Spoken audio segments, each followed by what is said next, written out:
Any questions that come up, feel free to make a note of it, and then when we get to our question section, you can feel free to share. Fantastic. Matt, let me jump in real quick. I did want to let everybody know I am going to record this part of the presentation as part of this call, and I'm going to try to get this set up to the Wayne Ford and to the Habitat websites. So for the folks that weren't able to be on the call, can get this information as well. I did just want to let everybody know that we are going to record from here forward. So Alicia, I'm sorry to interrupt, but just want to make everybody aware. No, that's fine. Thank you, Matt. Also, I'm not sure whether you were able to mute other people or not, but if there's not the mute for everyone, just please mute yourselves during the presentation. And then when there's an opportunity to ask questions, you can unmute yourself and talk. That way it just prevents background noises. Okay, so we're gonna get started. We're gonna talk about why housing matters. We're also going to give a general overview of the Fair Housing Act, an overview of the Consolidated Plan and Annual Action Plan. We'll talk more about what those plans are and what that means. We're also going to talk about poll questions for feedback on fair housing. As Matt mentioned earlier, there was a survey that went out because we want to hear from you about your fair housing needs in your community. So we'll get a little bit more into that as well. And there's still an opportunity for you all to fill this out beyond today's call. And then we'll talk about next steps and how you can get involved.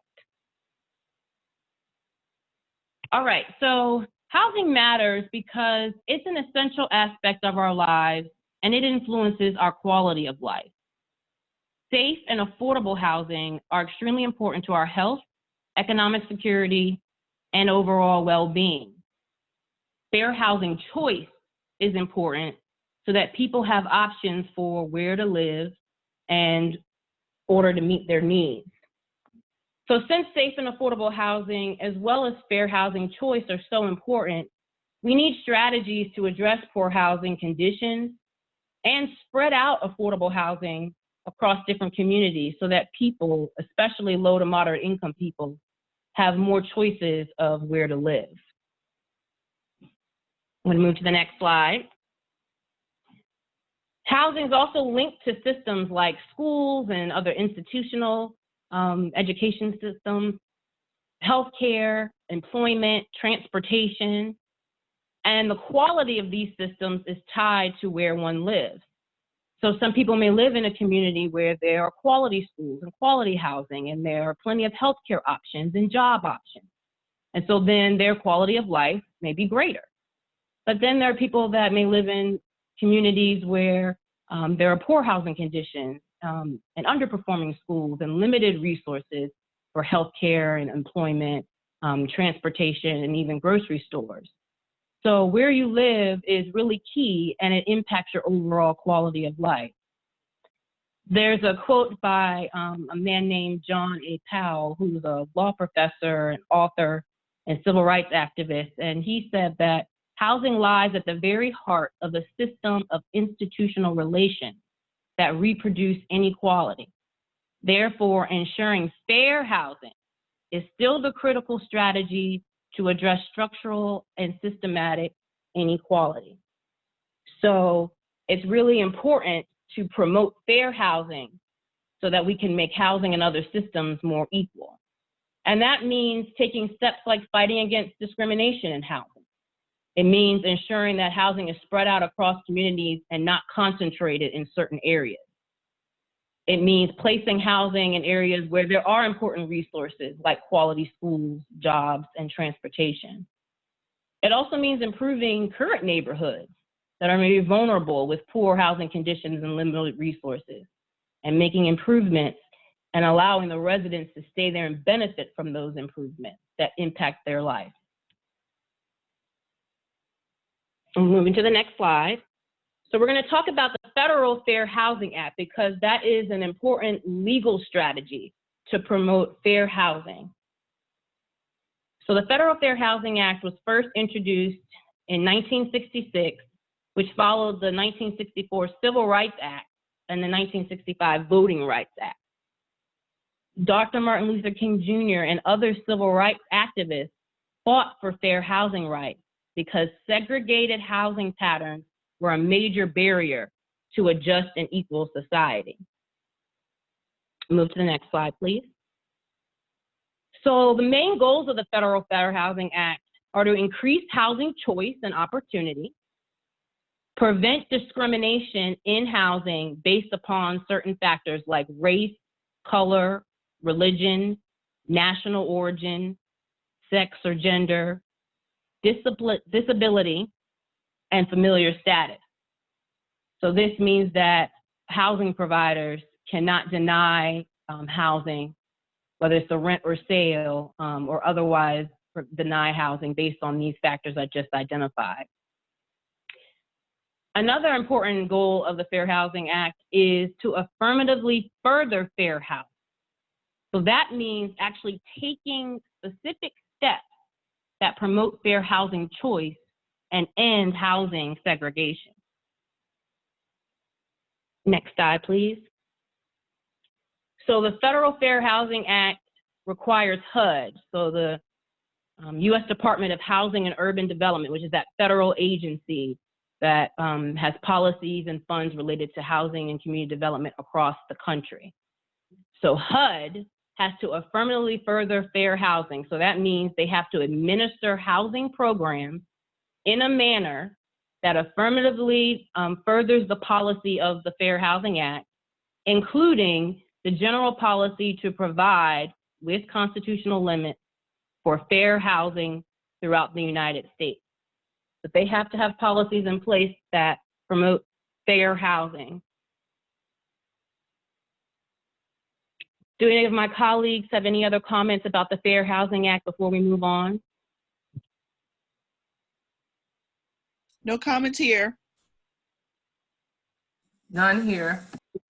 Okay, Yolanda, you can pick up from here.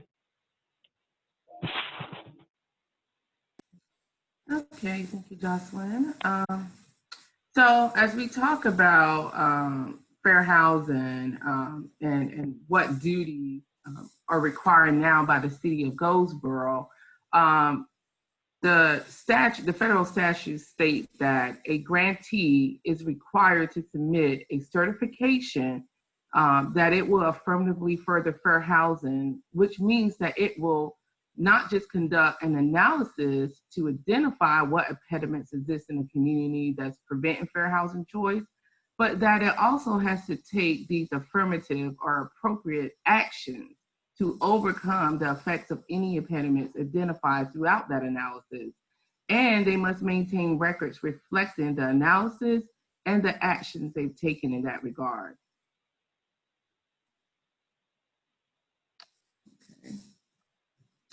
So, and when we talk about grantees, we're talking about those who receive certain HUD funding as stated. So although the grantees affirmatively further fair housing obligation arises in connection with its receipt of federal funding, its affirmatively furthering fair housing obligation is not restricted to the design and operation of HUD funded programs at the state or local level. The affirmatively furthering fair housing obligation extends to all housing and housing-related activities in the grantees or in the city of Goldsboro jurisdictional area, whether publicly or privately funded.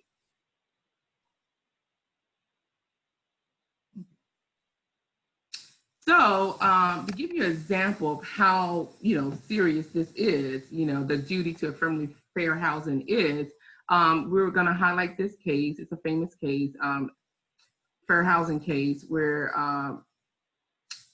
Westchester County was sued. The county had received $52 million plus in community development block grant funding, home funding, ESG funding from the period of 2000 to 2006. Again, receipt of these funds required Westchester County to provide repeated affirmatively fair housing certifications. So Westchester County did provide these certifications. It certified that it was indeed affirmatively furthering fair housing. However, litigation was brought against the county under the False Claims Act because these certifications were false. The county did not consider race-based impediments to fair housing choice, and that is a requirement. You have to consider the race-based impediments. So no mention in the analysis of impediments regarding race, housing discrimination, or segregation, even though this county is part of one of the most segregated regions in the country even today.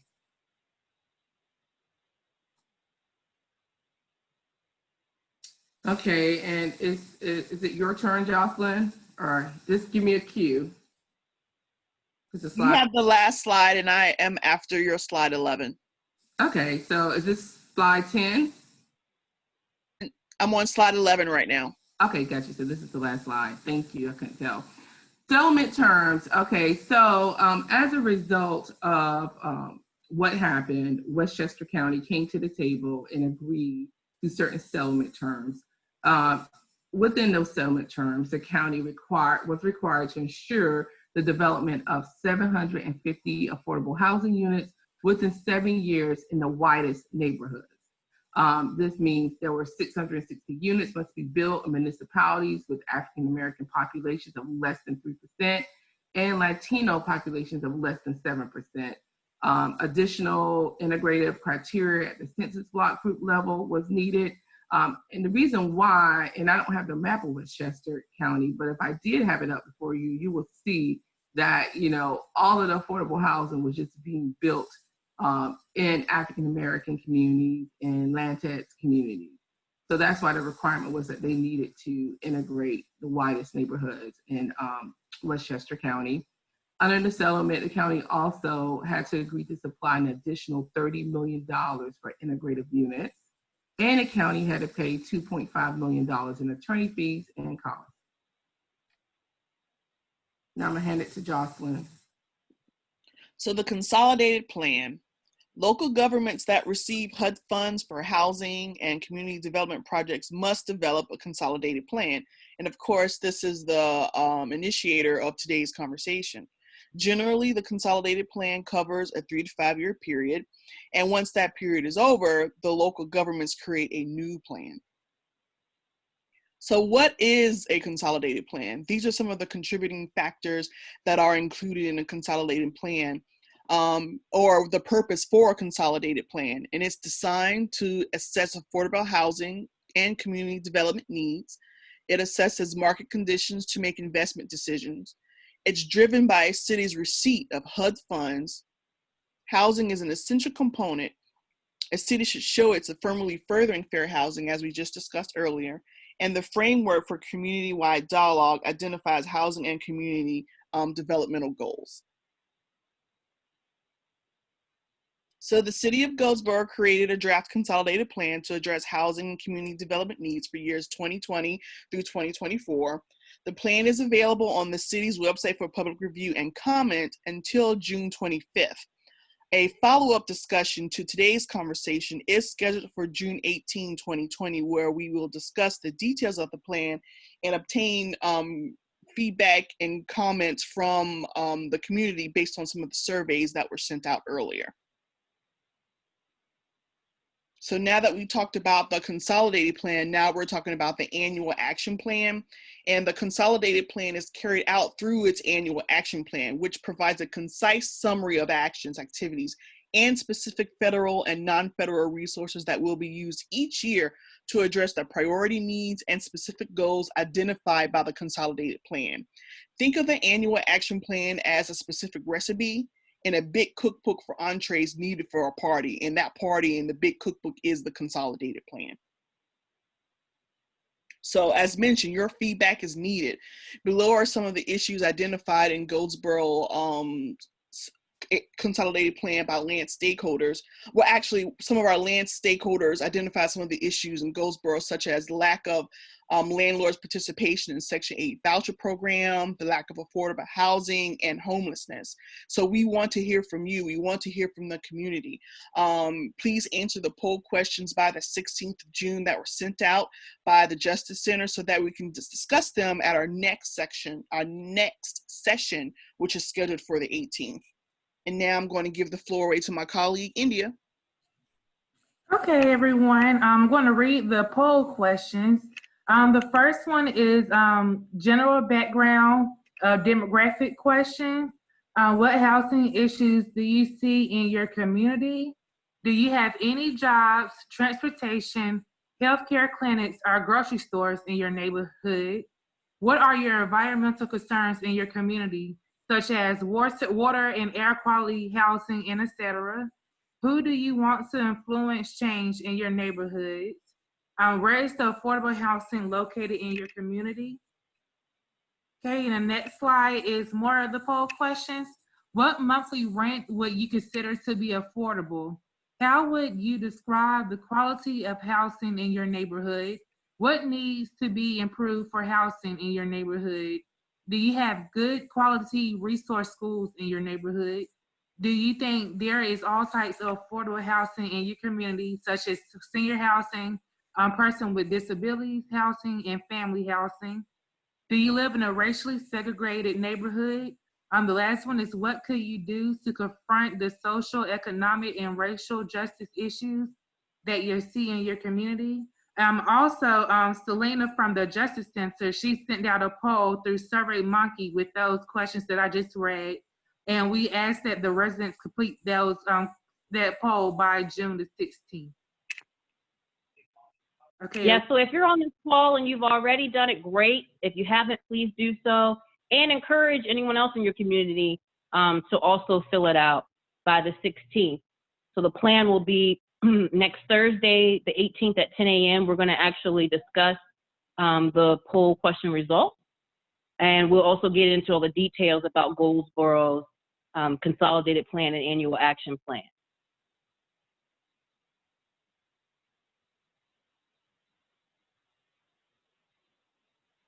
All right, if there are no other comments from my colleagues, then we will move forward to any general questions people have.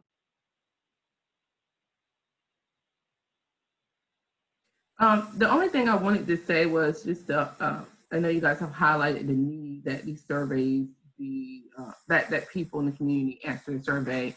And another reason is because our next steps will be to actually prepare written comments on behalf of the community.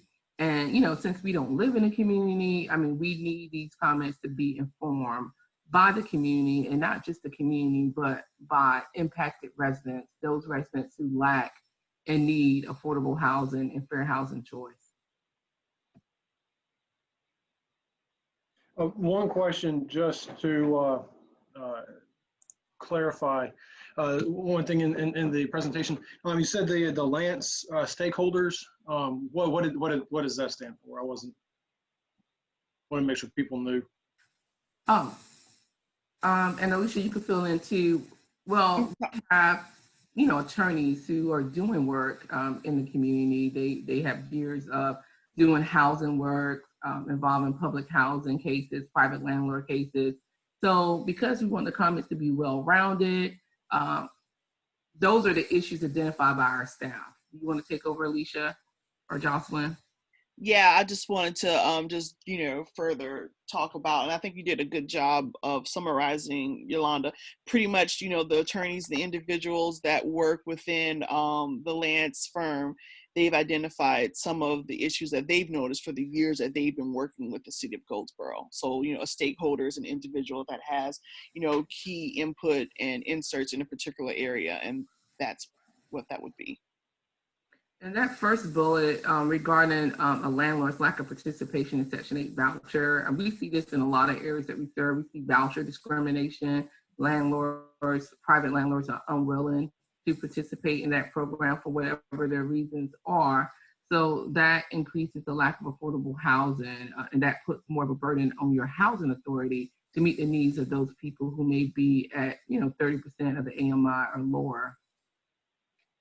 And just to piggyback off of what Yolanda mentioned, affordable housing doesn't inherently mean public housing. They're two separate things. And that's important to keep in mind when reading the consolidated plan and giving your feedback in regards to some of the survey questions that were sent out.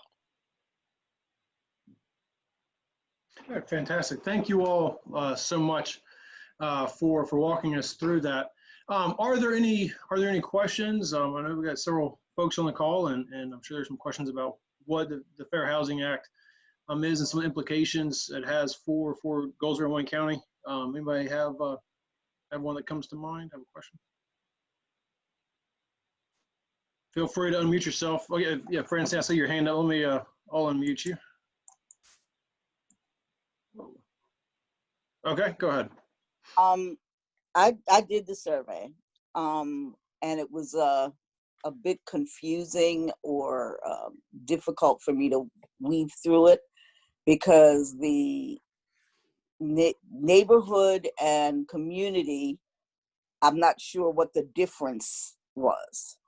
So when I answered questions that said neighborhood, I considered neighborhood like right around where I live.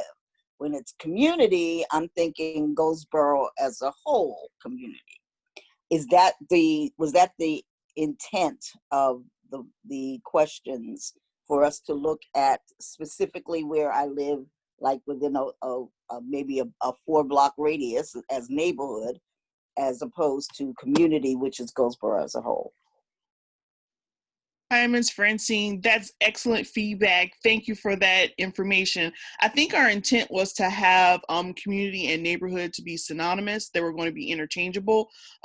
However, in providing that information, we can definitely internally see if we need to address or change those questions, or going forward, just make sure that community and neighborhood are just interchangeable in their synonymous terms. Any feedback from other colleagues? My name is. Oh, go ahead. My name is Carl Martin, and I have a question, or I'd like some clarification on the next meeting, specifically the part about discussing Goldsboro draft consolidated plan and action plan. Must those comments be made in writing for you, or can they be expressed verbally? Because I have been reviewing this material that the city has put out. There's also going to be a public hearing on it on Monday evening. And there are some points that I wish to raise at that public hearing, but I'd also like to know if they must be in writing for next week's meeting for you. Thank you, Martin. Go ahead, Alicia.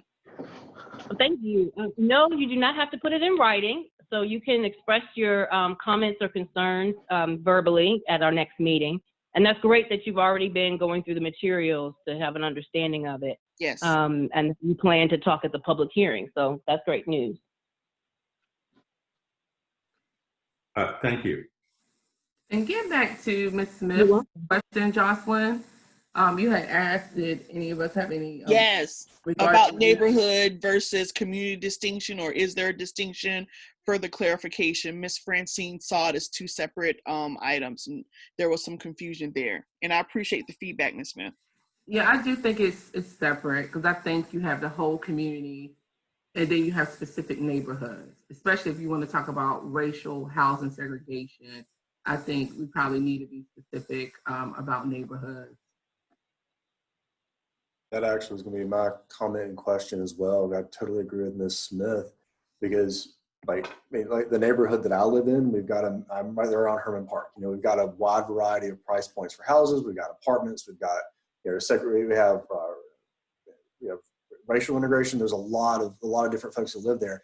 If you go down to South Goldsboro, you can get a very different response. You go into East Goldsboro, yet again, a very different response, opposite end of the spectrum. And so I was actually a little bit curious if there was a way to either add a question. I hate to do this to you. Add a question, say, what part of Goldsboro do you live in? Because my answers, in retrospect, I said, where I live, yeah, I have access to, I don't live in a food desert. I have access to good jobs, but I also live in the middle of the city. If you're down towards Marmac, that ain't the case, but you're still in Goldsboro. So you're going to get some very, very different interpretations of those questions. And I do not mean that to be overly critical, but it is. No, we want that feedback. I answered the questions totally incorrectly. No, we want that feedback. And I think at the earlier, like last year, when we did our presentation, we did a survey there, and we got a list of the neighborhoods. We asked the people who attended that. Was it at the YMCA, Matt? We asked them to list the neighborhoods that they were on, that they lived in. But yeah, as we dig down into responding to this comp plan, I mean, that will be important because we need to know like what neighborhoods are not neighborhoods of opportunity, meaning access to all those amenities you listed, Charles. Absolutely. Thank Charles. Thank you for that. And yeah, at the Boys and Girls Club last time we had that. Any other questions? Any other feedback? Washia, it looks like you have your hand up. If you want to go ahead. Yes, I did. I was just wondering. I know you were saying that that you've noticed in different areas that there has been a hesitation for people to participate in the Section 8 program, and I was wondering, is it because the housing isn't up to par? The housing won't meet the Section 8 standards, or do you find it being the stigma that comes along with Section 8? People are just not willing to put their homes in a program because they think they're going to be destroyed. So I was just kind of wondering what you all have come across or found out regarding that. I mean, I don't know if Michelle, someone at the Housing Authority would probably be in the best position. We can only talk about what our clients tell us, and that's that they're unable to find housing because the landlord won't accept the voucher. And these are clients trying to lease up in new housing. And it could be all. I mean, in Wilson, we have some landlords that say that, they feel like all Section 8 tenants damage their housing. And that's just a stereotype that has to be debunked because we know students damage housing. We know middle-class people damage housing. We know anybody can damage a house and have to get back a portion of their security deposit, But yeah, so in Wilson, the perception is that, it's damages. Here, we will want to get, I guess, in-depth feedback from those who work at the Housing Authority, because the Housing Authority in Wilson told us that. So I would love to hear what the Housing Authority has to say and what other people in the community have to say. Landlords too. And I'm wondering if that is the case, if it's some way, you can showcase, not you all, but, the housing authorities or whomever can showcase, the residents who are the success stories with Section 8. So people can see that, hey, these people rent this house and the home is still in great condition. They're great tenants, so just ways that people can see that there are positive stories within, affordable housing or whatever Section 8 program. Absolutely, and I think that's something that we talked to the Housing Authority about, maybe set something up with that. I'd also be interested if the Housing Authority could provide some contact information for current landlords that accept Section 8, as well as maybe those that have dropped out of the program. I know several landlords that do accept Section 8, and their most common concerns and the only reasons they ever consider leaving a Section 8 program is because of the difficulty in working with the Section 8 administrators. And that's no offense to the Housing Authority, but it's probably a bit understaffed in that office in particular. But the responsiveness and the logistics of working with those administrators is a challenge for a lot of small landlords that would like to participate and see the need to participate in Section 8.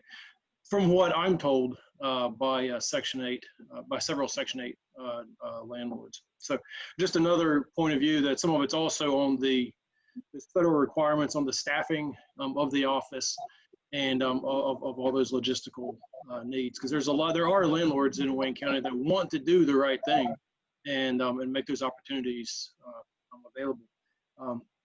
That's one question. And yeah. we didn't put this on the survey, as we were talking, we were just seeing the need, for additional questions and things that could be added. On the topic of Section 8, are Section 8 housing, are they just available in certain neighborhoods? Are they just available on certain sides of town? Or is there Section 8 housing in Charles Gaylor's neighborhood? Is there Section 8 housing near Rosewood, you know, or some of the other communities? So that's a question too. Because if it's just predominantly, and we had that map, I think we unveiled at one of our hearings where there was a map actually HUD produced to allow Goldsboro and other jurisdictions to actually see where publicly funded housing is located in your community. And my recollection of that map was that public housing and Section 8 housing or subsidized housing of any type was primarily located in areas that people who live in Goldsboro told me were mostly in, you know, poor communities, African-American communities. And I also know there's been a lot of NIMBYism, even against the housing authority who was trying to build housing, you know, in other areas, but the not in my backyard folks, you know, are prevalent there as they are in other places. And they protested that for traffic congestion reasons, contextual reasons, all those things.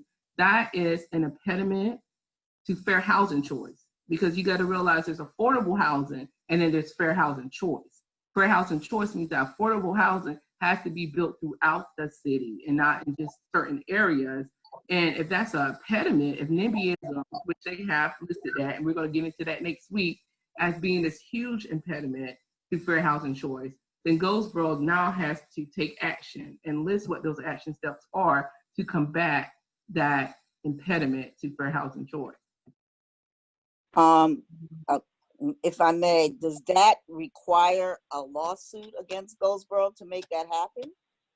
Because right now, our leaders in our community are not looking to put low-income housing in other communities. And every time it's been brought to them, and I've been on several committees that have brought in developers from outside of our city to come in and put in some low-income housing, we've met with opposition from our city leadership, to say it like that.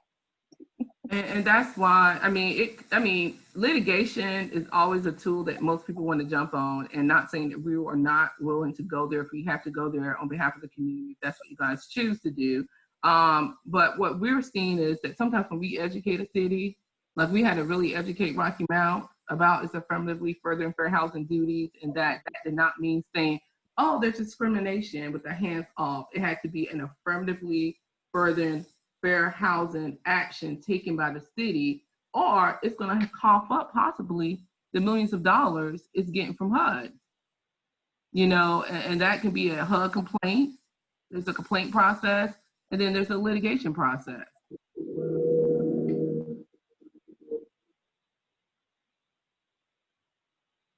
I know that we definitely in Goldsboro see segregated housing for low-income families. It's not an integrated system in any way, shape, or form.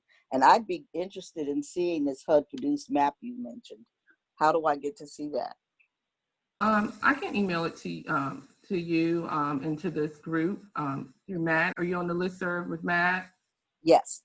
Yeah, I can email that again. And I guess I just want to say that we're in a time in our country where we're seeing national protests. And, you know, I did a presentation the other day where I asked the question, what does police brutality and protests against racism have to do with housing policy? And it has a lot to do with it. Racially segregated communities and concentrated areas of poverty are the symptoms. I mean, those are the agitators that create crime in our community. And then the need for possibly this perception of targeted police, and all of it is connected. So I do think that this is an opportunity for towns throughout to think about racial justice equity and how segregated housing and just put all poor people in this clump, how that brews crime and increased crime. You know, because if you don't have anything to lose, or you feel like you don't have anything to lose in the way you're being treated and clumped together, then, you know, it's my opinion and the opinion of many that, you know, you're going to behave as if you don't have anything to lose. So it's an issue that is important to everyone, whether you live in these neighborhoods or not. Thank you. One quick question, just that I'm curious about. When it comes to issues of fair housing and spreading that housing out throughout a community, not concentrating it in areas, how does the private market cost of land, as well as requirements of granting agencies that property meet all these list of requirements in order to use certain grant funds? It has to be within so many miles of a supermarket, so many miles of a healthcare facilities, public transportation, etc. How does that interact with fair housing when land prices and development prices in areas that might meet those requirements are either so high that they are impediments to organizations trying to do the work, and or community like Goldsboro, where there is a lot of available land in places, but a lot of land exists in floodplains, as buyout property that can't be used for housing. How does all that get squared in this process? I don't know if my colleagues have anything to say, but I know that, that's the systemic issue of that we deal with, like in Rocky Mount. The next battlefield will be zoning and land use strategy. Like, what type of zoning policies do your local zoning and planning board have in place? What kind of intentional strategies can they now take to preserve and create affordable housing in places? I mean, this is an example of a strategy that we've done in Rocky Mount, when you're talking about an area that may gentrify, and I know that your downtown area in Goldsboro is seeing investment. And Mr. Barnes, he's not on the call now, and I hope he's not upset if I quote someone on his staff. But when I met with them, they were telling me that CDBG funds, there was a perception that CDBG funds have been used to demolish, but then when things are built up, it's built up in a pricier fashion, or it's built up in it could have been Charles Wright, I don't know. I don't know what Mr. Barr thought about, but I know it was like his organization that I met with, was that there was this perception in the community, that it's used to demolish, but it's not used to then recreate affordable housing. But land use strategies and planning is important. Our client group in Rocky Mount actually sat down with planners. They looked at current land use maps, future land use maps, and they determined, okay, well, this area here should be a redevelopment zone. This area here should be a conservation zone to keep housing affordable. You've seen places like Raleigh, these high, big homes that are like $400,000 being built to these modest, low-income homes. That too spurs the land prices. So the way you build and the way you plan for building your community can increase land prices. So those are some strategies that, if you guys are open to, having, and the relationship we have with the city of Rocky Mount, at first they thought we were going to sue them, but now it's very collaborative. It's a collaborative relationship where, Yes. they want to move forward and do the right thing. Were you going to say something, Alicia? Yes, I agree with you, Yolanda. It is very collaborative. And another point I wanted to add is the importance of public-private partnership. And so, it's important to try to spread out the costs. I recognize on the private development side, there's a lot of costs associated with it, and even Matt mentioning issues with, cost of land. But trying to think about intentional strategies that utilize the public-private partnership is really important. So leveraging city-owned land for affordable housing can help with reducing costs for land. Also, the cities giving financial incentives for the private developers to build affordable housing is also another strategy. So we just have to kind of think more strategically about how we can balance the cost and shared responsibility in promoting fair housing choice and increasing decent and safe affordable housing. I'm just curious, has anyone looked to see the number of actual housing starts inside the city of Goldsboro in the last 60 months? Because I will bet that it is very, very low. It is. And yeah, the demand for housing in Goldsboro, as far as actually building and developers, there's no data that indicates that it's high. You know, the opposite is actually quite true, where that not only do you have to provide an incentive for a developer just to be willing to even consider cracking dirt open in Goldsboro, you have to convince them to not do it just outside of Goldsboro. Mm-hmm. And it's usually not worth their time to consider doing it in Goldsboro, even with the incentive, because we have a really strange microeconomy here where that you can rent a rundown trailer that doesn't have electricity, water, or anything just to the north of Goldsboro for $800 a month to a family because they want to be in that particular school district or that particular area. They don't want to have to deal with being inside the city. They don't understand why that's a benefit. They don't understand what protections that brings with it or what the value proposition is there. And so they would rather go and spend the whatever per month for the rundown shack just north of town.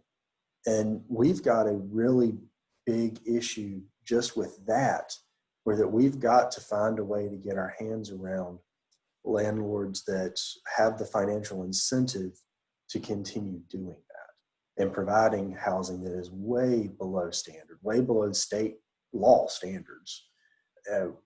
And I hate to say this here, this is probably not the right audience, but even more so than the issue of building housing inside the city of Goldsboro, right now the economy does not suggest that anyone wants to build a house inside the city of Goldsboro. And that's a huge, huge, huge problem. Except Habitat, we're building. Except Habitat, thank heavens for y'all. Because other than that, like, there are no housing starts. It's the strangest phenomenon to simultaneously be talking about how that folks cannot find housing while there's also literally no one building it other than Habitat. It's a weird, it's the crazy place. We called ourselves that for 2 decades and we earned it. And that is true. In city limits, other than what we build, now there's renovations that happen for sure. But other than what Habitat builds in city limits, there's very few new starts for single family housing. There has been some larger scale developments. There's one going out in Rosewood that's can't remember which pot HUD funds they're using to build that one, but they have the tax credits and stuff out toward Rosewood. Steve Keen's project. Yeah. There's another one on going up Kyler Best. I believe is also has some might also have some tax incentive involved in it. It's geared toward, I believe, seniors. And then there's another one that's going out. I think I can't remember exactly where it's at, but there's one more multifamily complex that is being considered or is slated for tax credit. And that's kind of the state in Goldsboro. But to Charles's point, much of the new construction, much of the building is outside. And one of the things, and to Alicia mentioned city-owned property, we talk with the city regularly, and I go through their property, what they own on a regular basis to see if what's available, what's usable. And again, we come into the challenge when we look to the city to leverage. How do we work to leverage these HUD funds? So much that city-owned property is buyout, and we're not allowed to build on it. So, folks to look at the city's property or what the city owns, and it looks like a lot. But once you start digging into it, you see how much of it is flood buyout from Floyd and subsequent storms. Definitely some of the property needs to be looked at due to zoning and some of the restrictions to make lots buildable.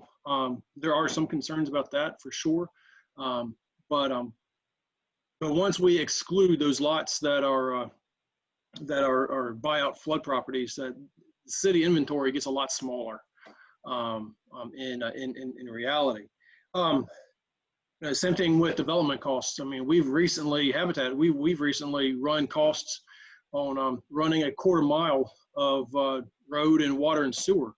And to do that, to build 4 houses, and we were pushing upwards of $250,000 just to do that. And so that's where we start. Really, this is why I'm excited to be putting these comments together, be putting this letter to the city regarding these CDBG funds. It is going to take a true collaborative partnership to figure out how best can those funds, because $1 million or $1.5 million or whatever is actually in that pot right now. Once you start allocating that out and looking at things like housing, cost of construction and infrastructure, that money is gone in an instant.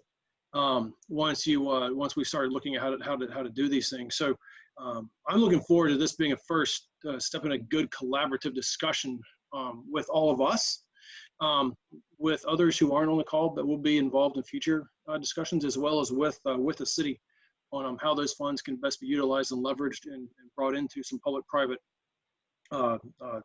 partnerships. But that's, and one thing that I just want to note, there was a mention that some of the land, so the CBG money had been used for demo. I was about to say that, Matt. I think that's correct. Mr. Barnes. Yes, it has. Yes. I just want to, we're being recorded, so I want to give you an opportunity to rebut what I put out here. Okay, I did have to leave, but some of the HUD money has been used to demo twice. Okay. If you remember, those of you who are around here, there was an old hotel on Grantham Street. They used money to demo it. Now, I look, it seems as though they got an offer right now for someone to buy it for $600,000. Check into it, but I think I saw it in the paper where there's an upset bid going on for that property on Grantham Street. I think it's the same property with the hotel on that they used that money to demo that hotel. Also on Center Street, there was an old hotel on Center Street. At the end of Center Street, they used HUD money to demo that hotel as well. Now I can check into it and make sure, but those are two areas I know that they use HUD money to demo. Those right. Okay. And I remember the one on Grantham Street there, and yeah, that certainly that needed to. That hotel. Well, I'm not saying that they need to be demoed, but I'm saying is they use that money, HUD money, to do it. So they should use HUD monies to build houses or do something else with it, not just not take the money that they're going to use for the sale and put it somewhere else. Just like downtown when they tried to do those apartments downtown sometime a couple of years ago with she was with the group from Virginia. Mm-hmm. That's what they were going to use, that property right there was some of the property they're going to use to do those hotels, those apartments on. But they wanted market rate funds for those hotels. They didn't want to use any because the young lady who was going to do it, after she did her presentation, everybody agreed to it. She came back with models and stuff. Then she said, based on that, she would need to use some subsidy funds to make the property work. But they did not want to use any subsidy funds for that property. They wanted it to be market rate apartments. So she said, I can't do it like that. So the city backed out of it, along with the downtown development associations. They backed out of it. So the city, man, this is me talking.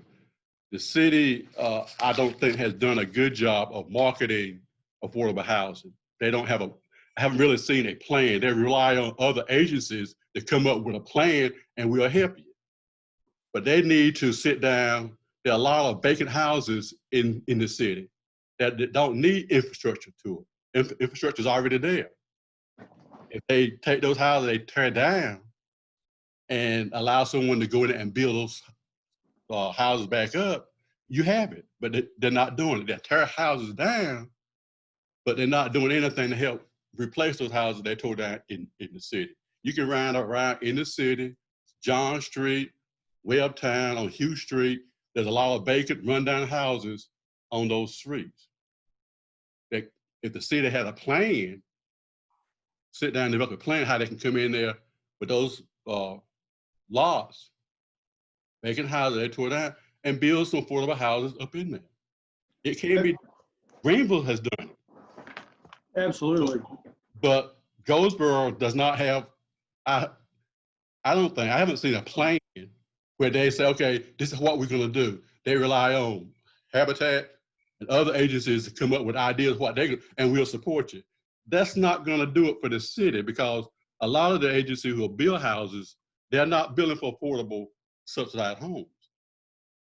Yeah, 100% agree, John. That's definitely something that we've run into. We've had discussions with various city councilmen and the mayor about a desire to let's put together a comprehensive affordable housing plan for Goldsboro, and we have discussions. There are discussions that this area would be good to work in, or this area might be good to work in, but putting all those together, bringing everybody to the table, bringing y'all to the table, the housing authority to the table, Habitat to the table, and really looking down at the city and saying, where can we do some good and make things work? Because it's one thing. There's houses on Hugh Street are a great example. Yeah. I would love to tear those down and build up actual decent and affordable housing there. But we run into concerns about honestly about the neighborhood, and we have homeowners that come to us when we have suggested buying property along that area, because we'll run it by our site selection committee, which includes some homeowners, and they'll say, I wouldn't buy a house there. I wouldn't make an investment in my family to live there, and because of the reputation of those of certain neighborhoods. Because of the fear that their property or themselves may not be safe, and so that's where this discussion goes beyond housing itself and the structure of housing to what was talked about in the very beginning of the presentation, where it impacts the safety, education impacts. So we have families that come to us and they need. They're living in a housing situation, but if the only land we have available at the time has been in the Goldsboro Central District, they say they would rather stay in their dilapidated trailer in Southern Wayne or Spring Creek or wherever, because they don't trust the school system to take care of the city schools. So it like I don't remember if it was Yolanda or Jocelyn or Alicia who was talking at the very beginning. It's like they said, it all plays together. I had to point out it took 67 minutes for this conversation to come back to schools. I'm amazed it took 67. Usually it's closer to like the 7. Right. And so, but I agree, a comprehensive plan to say, how can we tackle this issue and utilize the lots and the land and everything that is available or could be available to renew neighborhoods and to put emphasis back where it needs to be and improving the community. And like I said, that involves the schools and everything. So that gets into a much bigger discussion than just the HUD funds and just the consolidated plan and the action plan. But as far as Goldsboro's housing plans are concerned, that their consolidated plan has really been it. That's what's driven their focus on affordable housing for the last 5 years. But that's only addresses a portion of it. There needs to be a bigger vision. I 100% agree with that. And what really gets me is that the city could easily hire someone in that office to do that. But instead, the Downtown Development Association, they've hired them housing consultant, to do housing consultant for them. Mm-hmm. Now, to me, it should be the reverse, because they're going to look at a certain area, downtown. Right. That's what I guess their vision is down, what's around downtown. But the city needs to look at not just downtown and what's around downtown, but you got a whole area that they need to look at. And I don't know how many people they got in that office, but it's not enough of them to do it because all of them got something to do. Nobody has no time to devote full time to housing development. In defense of DGDC, they are all paid out of an extra layer of tax that is levied just on on that area. And I absolutely agree that it needs to be a citywide vision. Yeah. That, to their credit, that's their mission. That's what their layer of tax mandates. And also the apartment complex on Center Street that, John, I think you and I both agree would have been a phenomenal asset. DGDC is the one that it was Julie freaking Metz, excuse the language. It was Julie that brought them to the table to try and get them downtown and then to try and sell it to all the other stakeholders. You have to say it's whatever it is in order to get something down there to allow the economics to force the price where it actually can work. And as you saw, but I don't think that they are the issue, but I totally agree that there's got to be a unified approach. And there is some conversation. I don't know any of the details on it. Hopefully, John or Matt probably does, of having that unified economic development office within the city. I know there's been some pushback, but there was also some really aggressive want for that. That's what it's going to. That's what, in order for the city to move forward, that's what it's going to take. Have someone to look at that and work with a group, however, and getting it started. You can't rely on just the community relations department to do it because they don't have the expertise to do it. But that's why they went out. The other organization went out and hired someone, a consultant who has the expertise in housing development. And that's what the city needs. Until it does that, it's going to be going around in a circle and nothing is going to get done. It sounds like you guys have already listed impediments that can be added to the written comments, impediments to affordable housing, which is not what's currently listed in their draft comp plan. So we're already seeing, like you say, some of the blind spots, or some of the deficiencies in the current comp plan. So we're taking notes, and we would like to lift up, some of the things you guys have stated, like the need for a coordinated, a comprehensive effort to build affordable housing, where it's not just, Habitat for Humanity or one developer. It's like everyone coming to the table to do this. And it also sounds as if you guys are saying the city can do a better job to market affordable housing and not lead it to someone to just put a proposal in front of them. That this is their duty. This is their duty to affirmatively further fair housing in the city of Goldsboro. Did I leave off something else? Like I did. I know you said there's a perception with living in the central district of Goldsboro. And this is a balanced approach from what we're seeing. This is a balanced approach. You see how the perception of living in downtown Raleigh changed because of new investment being spurred. That in and of itself is a good thing. The bad thing was that the city wasn't proactive in implementing strategies that would preserve affordable housing in the gentrifying community. So there have to be this balanced approach to bettering the community. I mean, as the community develops and people start seeing amenities in the community, like grocery stores, sidewalks, street lights, so nicer parks, that does spur interest. But at the same time, you want to think about the economic shock it can have to those who are long-term, maybe lower income residents. So it's just like comprehensive plan. Oh, I know I forgot to write, the lack of a full-time person or consultant working on housing development is an impediment to the building of it. So that's one thing we want to write down too. But yeah, so Hugh Street, like Matt, if you're saying it's hard to get someone to want to live there because of the schools, again, housing is at the heart of a system of multiple institutions that reproduce inequity. the schools resemble the condition of the neighborhoods and the racial segregation. Mm-hmm. So tackling the housing will improve, arguably, the school. I mean, there's some indication that even gentrifiers don't always necessarily go to the neighborhood schools for whatever reason. But I mean, in a rural place where there may be less, I don't know, charter school option choices, it can be improve the neighborhood schools too.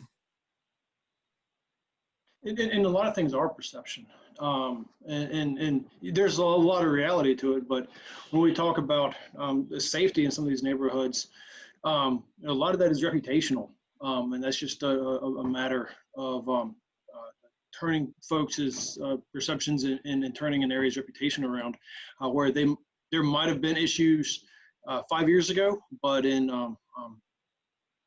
we see things changing. We've seen the neighborhood changing, but for one family to move in, there's still that reputation that concerns them. Whereas we talk to the city all the time, if we have multiple lots, if we can build multiple houses and give multiple families the opportunity to live in a neighborhood, whereas one may not want to, if they're moving into a block with 3 or 4 other families, then they feel better, and we have an opportunity to go in and start to revitalize, block by block, and so that's where, again, that comprehensive plan comes into place. One other concern, and I know we're pushing about an hour and 15 now, but one other concern that I've had, and Anthony with the Housing Authority, Anthony Goodson, the director, he and I have ridden around and had this discussion. And looking at some of the houses, and I don't know the breakdown of the houses, how many are rental, how many are owner occupied, but in various neighborhoods throughout Goldsboro, from I'd say from Food Lion on Ash Street on toward downtown on either side. When we start looking at the CDBG funds and we start talking about urgent home repair, there's a lot of homes that are going to be in need of repair. And another 10 years, a lot of roofs that are got age on them. And if in the city, that's something that the city might need to be considering, is as these homes get older, is there funding available to help to address some of these issues, or are we just going to leave all of that up to whether it's the landlord or an owner occupied home? And in many cases, if those homes are owner occupied, my bet is there's a solid number of them that are on fixed incomes. So what is a plan to address those issues coming forward? And again, it all comes back to that lack of a comprehensive plan to address housing in the community.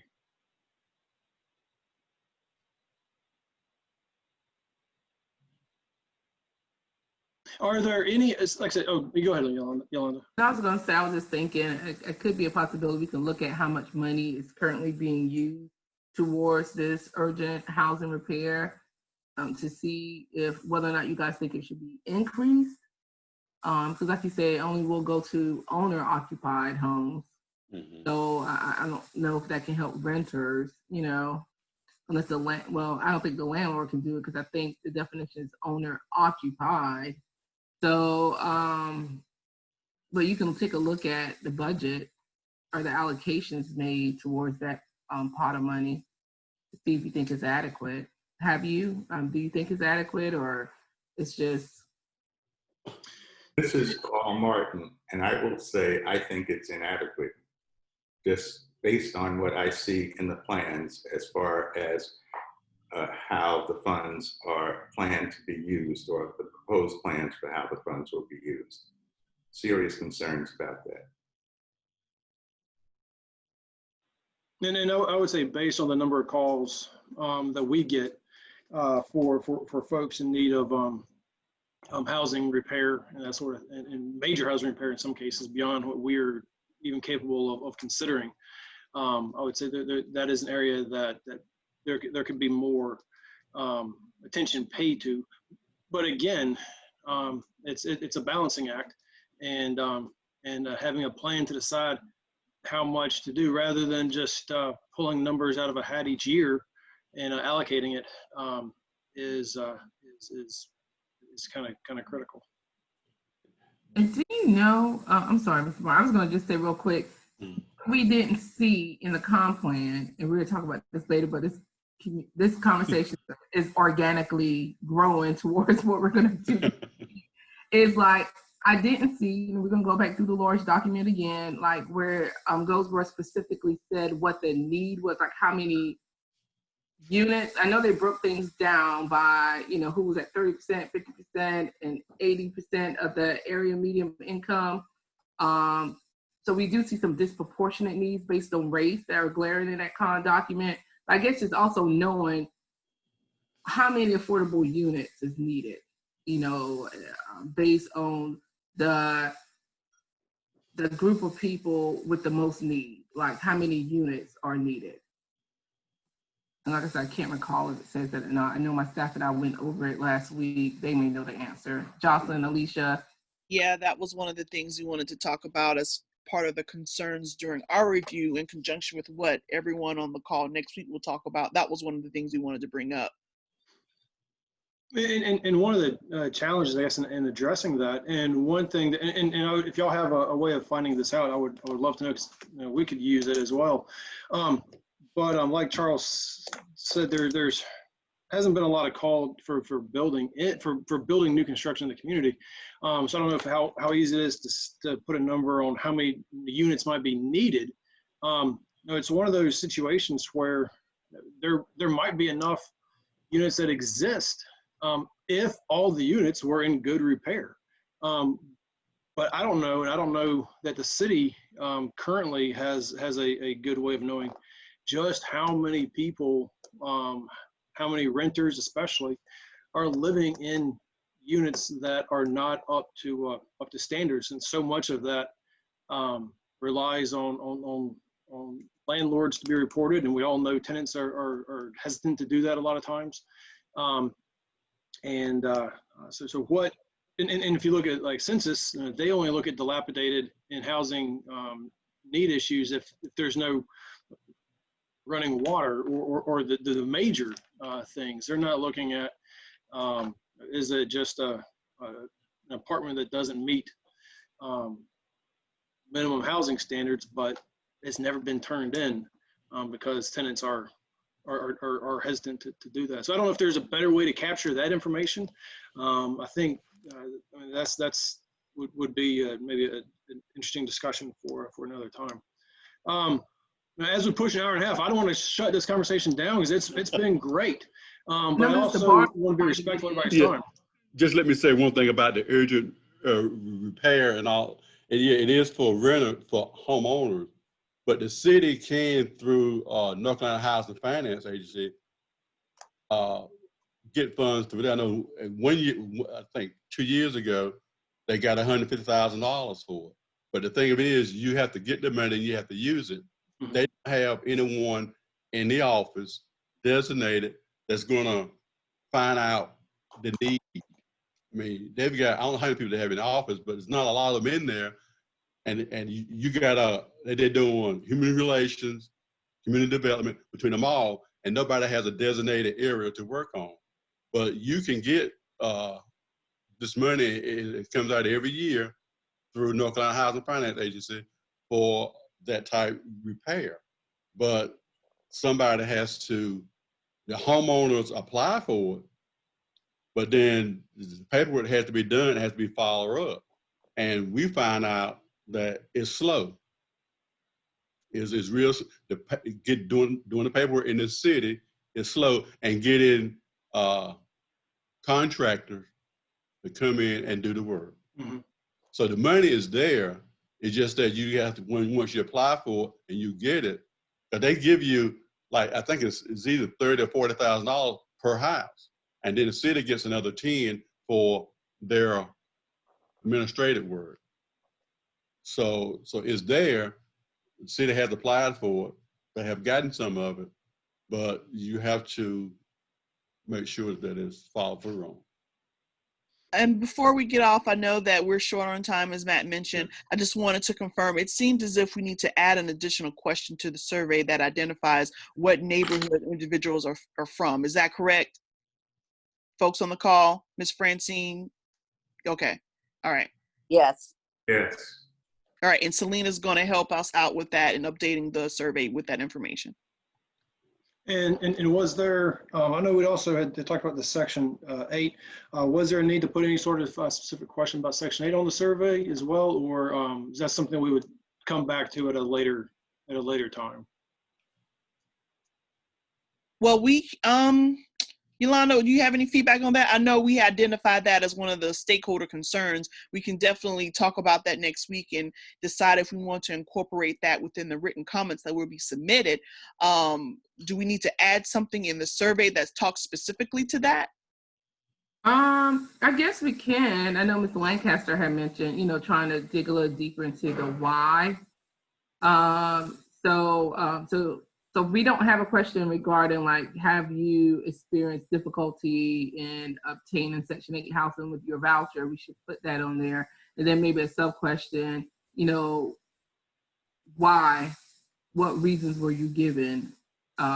Just to kind of like see what they say. But it sounds like it needs to be a broader community discussion on the whys, that could bring in input from the housing authority, the tenants and the landlords.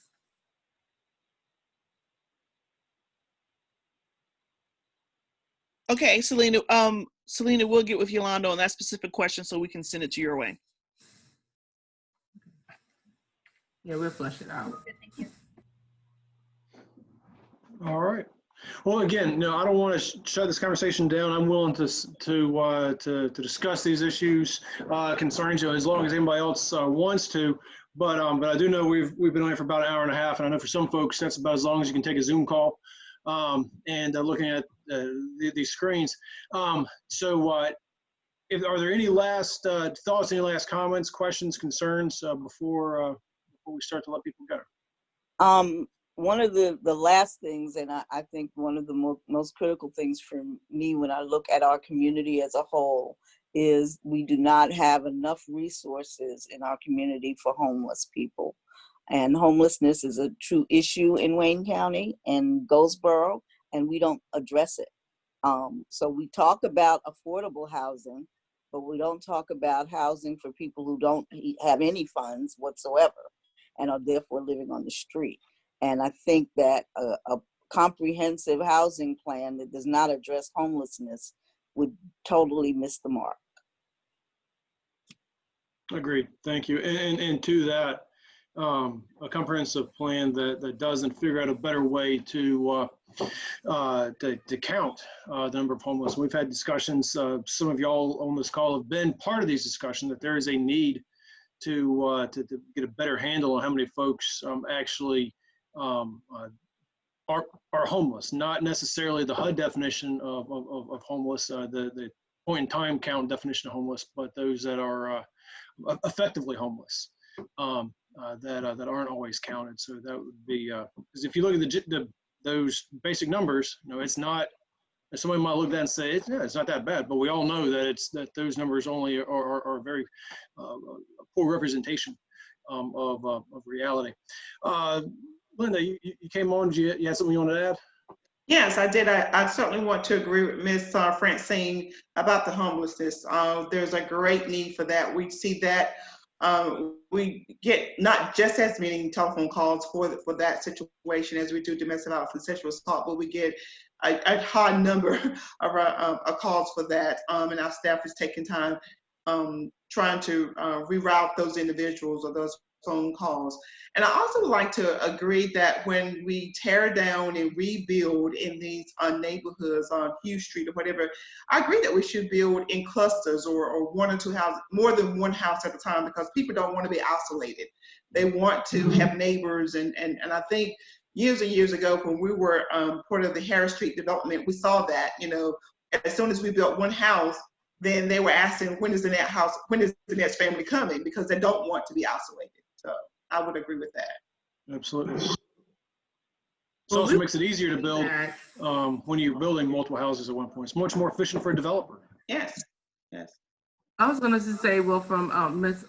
Linda Holden-Cox and Francine Smith, we would like to all, like, what are the specific barriers to the homeless population? I know from sitting at some of the tables, and I have been to just a few. I've been so busy now, but maybe I can reconnect since I'm at home via Zoom to go to the housing homelessness meetings you have in Goldsboro. But I know I've heard some of the same issues, which is that when they get the rapid rehousing funds, sometimes it's hard to find landlords to work with. Yeah, absolutely.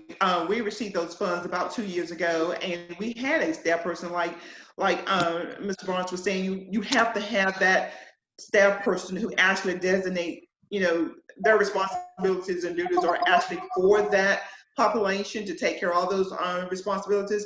And that was the toughest task that the individual had, to go out, to work with the landlords and find affordable housing. That was very difficult, which really resulted into us not applying for the funding the next year. One of the reasons. Mm-hmm.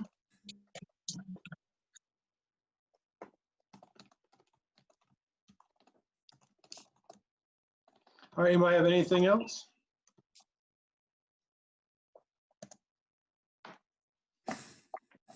I was just going to suggest, Matt, that maybe Selena, if you don't have it already, maybe you could just have one of those other issues like spaces on the survey to capture. And I'm gonna let Matt end this call. It's yeah, and it's the other space. Yeah. So if you guys have any specific questions that you would like for me to add to the survey, just email them to me, and yeah, I'll be glad to add them. Fantastic, Selena. Thank you for working on that survey. And for being flexible to add to it. Thank you all for the input. Yeah, again, we can talk about this for quite a while. I know there's a lot more to add. So I encourage y'all to read through the plan. Ms. Sylvia, do you have something you wanted to add?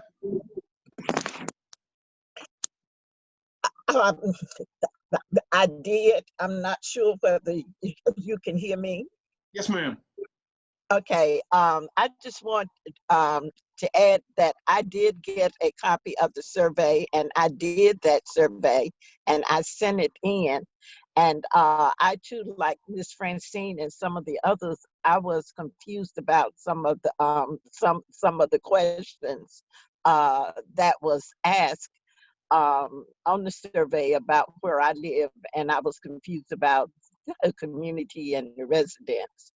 I would like to say that I have been taking meals down to Seymour Homes, Carolina Pines, which is a mobile home, a very low rental family mobile home unit, and Jefferson Court.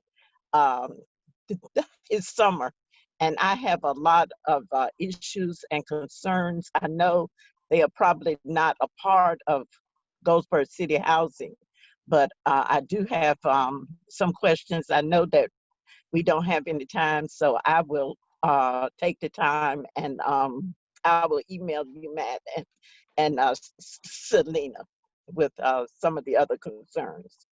Fantastic, thank you. So again, thank you all so much for being on here. I encourage you next week. We will have next Thursday. We'll have a follow-up call to dive into the consolidated plan a little bit more specifically. We've touched on a lot of it already. If you're not able to make that call, understand. We'll try to record that.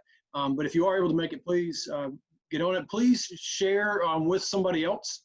And invite them to join this call as well. And again, especially if we have the survey, if we can get some folks who again are directly impacted, whether it's somebody living down in Seymour Homes or in the Housing Authority or any of these other neighborhoods that we've talked about where there needs to be specific investment. I know Yolanda and the legal aid team would love to have some input from residents that are directly impacted by the affordable housing and some of these community development needs. So invite them to come on, invite their input through the survey if they can't, especially if they can't make the call. But either way, fill the survey out. Selena, once either those questions updated, I guess y'all can decide, Selena, you and Yolanda and Jocelyn can decide if it's if we want to scrap the first survey, if it's going to be too much of a difference, or and encourage everybody to fill it back out, or if we just want to send it out and ask folks who hadn't filled it out to move forward. But we'll let y'all know when we send that out. Hopefully in pretty short order. But again, unless anybody has anything else pressing they want to mention, we'll go ahead and wrap this up. Thank you all so much. This was a good turnout and a very positive discussion, I felt like. Yes, I agree. Thank you all for joining, and thank you, Matt, for facilitating. Absolutely. Thank you all. Well, in that case, I hope to see you all next week, and we'll continue the discussion then. All right, great. Bye. Thank you. Take care. Bye-bye. Bye-bye.